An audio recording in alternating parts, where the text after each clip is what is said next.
Trajneri i Vllaznisë Edi Martini doli në konferencë për shtyp në prag të ndeshjes së parë të UEFA Conference League ndaj Malishevës, duke folur për situatën e merkatos dhe objektivat e skuadrës. Tekniku shkodran konfirmoi se merkato e klubit është hapur, por ende pritet federimi i futbollistëve të afruar gjatë kësaj vere. Pavarësisht kësaj situata, i theksoi se është i përgatitur për çdo skenar. Unë ku kam shkuar në fazë përjetore kam kënë kredi qetë, sepse që me do 18 të muaj tjetër është bë pagesa.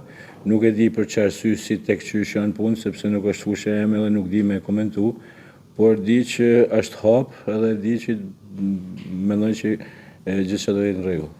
Normalisht i kam menduar gjitha skenaret e mundshme me dhe po ekip të plot. Ajo që më del mu për detyrë është që të shoh fushën e lojës, atë lojtarë që do kem do të jenë të gatshëm, do të napin maksimumin, këtë di me garantuar për pjesën tjetër, nuk e kam idenë se si. Unë shpresoj që do të jenë gjithë të gatshëm, sepse merkatja me sa kam marrë vesh është orën e fundit është blloku. Thash pagesat janë bën një muaj përpara, nuk e di se si.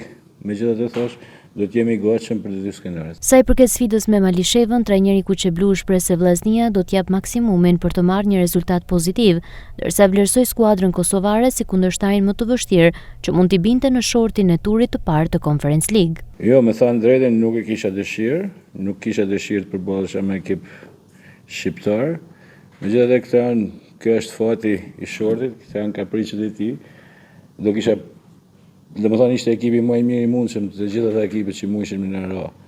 Megjithatë thosh, ndeshje që do të jetë fort, do të jetë luftueme, edhe do ta kërkojmë me ngulën kualifikimin. Ka bërë shumë lëvizje lojtarësh, e kam pa në opinionin publik në gazeta që është trumbetuar të madhe që i kanë ikë shumë lojtarë, por faktikisht ekipin e ka më të mirë se sa ka pas me lojtarë që ka pas. Ka bërë shumë blemje, ka bërë shumë prurje gjatë kësaj merkato dhe janë më të fortë se kanë vjetë. Këto janë ndeshje shumë të ekuilibrume, çdo rezultat që mund të arrihet nesër do ketë edhe ndeshjen e dytë më rënd.